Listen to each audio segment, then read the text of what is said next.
A espera acabou. Após 33 anos de jejum, o Napoli enfim voltou a conquistar o Scudetto italiano, dando a volta olímpica pela terceira vez na história do Calcio.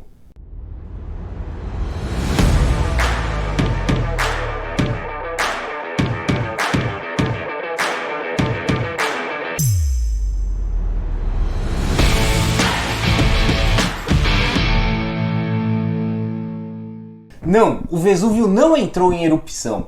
O motivo que levou a cidade de Nápoles a ocupar um lugar de destaque nos jornais mundo afora desde a última quinta-feira diz respeito ao futebol, mais especificamente ao Napoli, que sagrou-se campeão italiano após 33 anos de uma longa espera.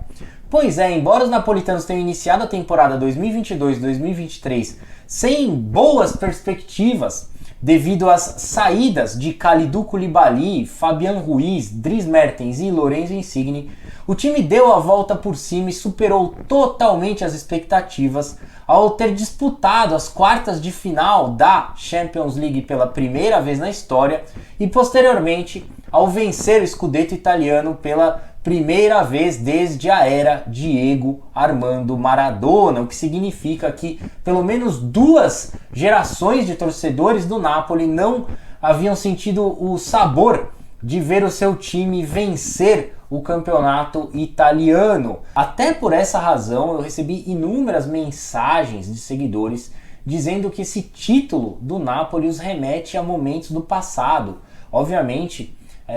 esses seguidores aí com idade superior aos 40 anos de idade que se recordam de almoços em família, na casa dos avós, por exemplo, com a TV ligada ali na Bandeirantes, antigo Canal 13, onde o narrador Silvio Luiz e o comentarista Silvio Lancelotti transmitiam o campeonato italiano, onde brilhavam diversos craques do futebol mundial, como eram os casos de Marco Van Basten, Ruud Gullit, Frank Rijkaard, Lothar Matthäus, Jürgen Klinsmann, Michel Platini, Toninho Cerezo, Careca, Maradona, Franco Baresi, Paulo Maldini, Roberto Baggio e dentre tantos outros que faziam o campeonato italiano de futebol mais forte do planeta na época, o equivalente ao que acontece com a Premier League nos dias atuais. Contudo, esse título do Napoli tem um peso, um significado muito maior aos napolitanos do que a simples conquista do terceiro Scudetto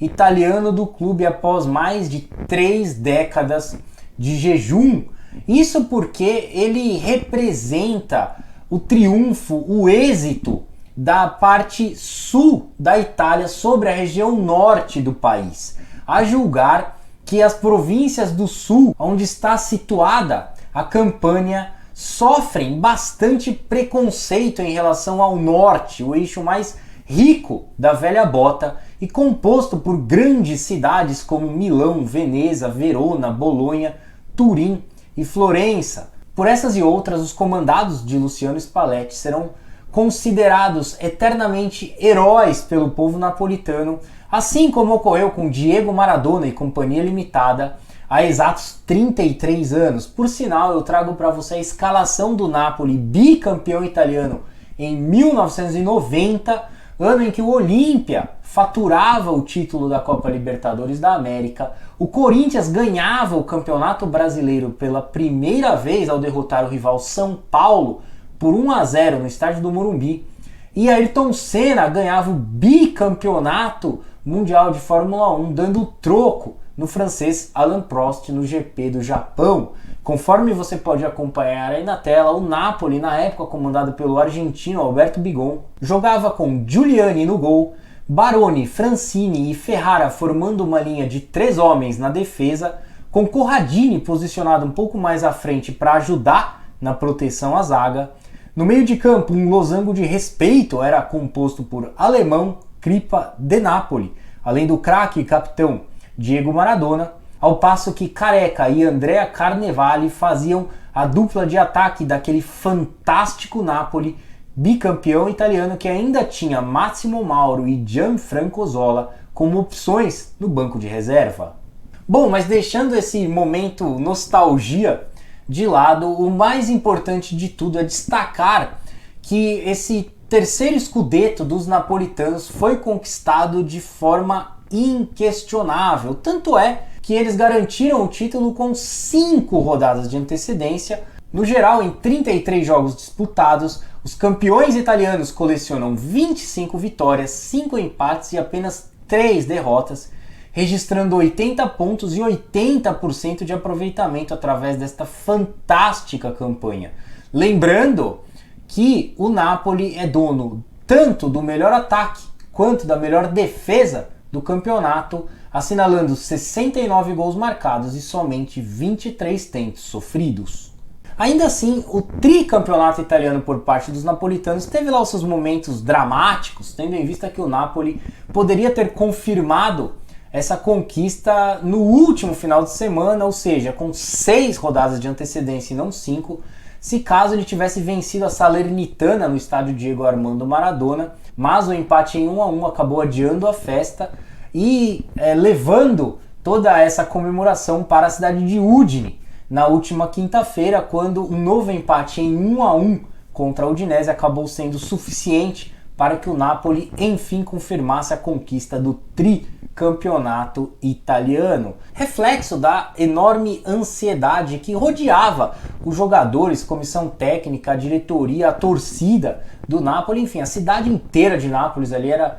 cercada por uma enorme dose de ansiedade, o que é normal para um clube que não conquistava o campeonato italiano há mais de 3 décadas e bateu na trave em algumas oportunidades nesse período de seca, né? Por exemplo, na era Maurício Sarri, chegou a ser 2 vezes vice-campeão italiano, e esses tropeços, vamos dizer assim, do Napoli nessa reta final de temporada não apagam a excelente trajetória do time até o título, mesmo ao longo de toda a temporada. Grandes goleadas aplicadas pelo Napoli, venceu o Liverpool, por exemplo, por 4-1, ganhou da Juventus por 5-1 no campeonato italiano e tantas outras goleadas aplicadas aí pelos campeões italianos. Inclusive, vale ressaltar que a primeira derrota sofrida pelo Napoli na temporada 2022-2023 ocorreu apenas na 18ª partida realizada pela equipe no período. Ela aconteceu frente ao Liverpool em Anfield, recordando que até aquele momento os napolitanos somavam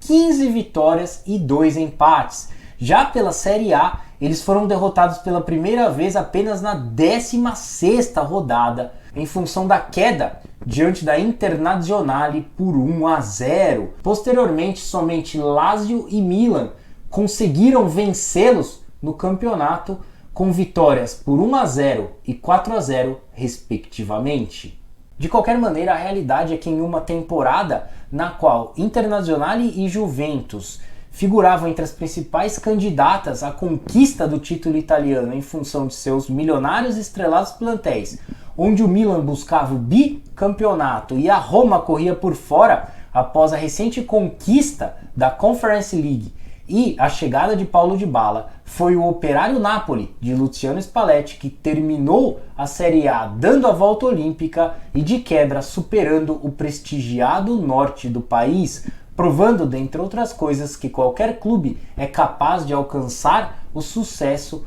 mesmo sem realizar altos investimentos. Bom, então é isso aí, eu vou ficando por aqui, eu agradeço mais uma vez a sua atenção e peço a gentileza para que você inscreva-se em nosso canal, deixe aí o seu like, seu comentário, ative o sininho das notificações, compartilhe esse vídeo e siga as nossas redes sociais. Através do site soccerblog.com.br ou deste QR Code que eu vou deixar aí na tela, você terá acesso a todos os links de nossas redes sociais e a todo o nosso conteúdo na internet. Um forte abraço, uma excelente semana para você. Até a próxima e saudações!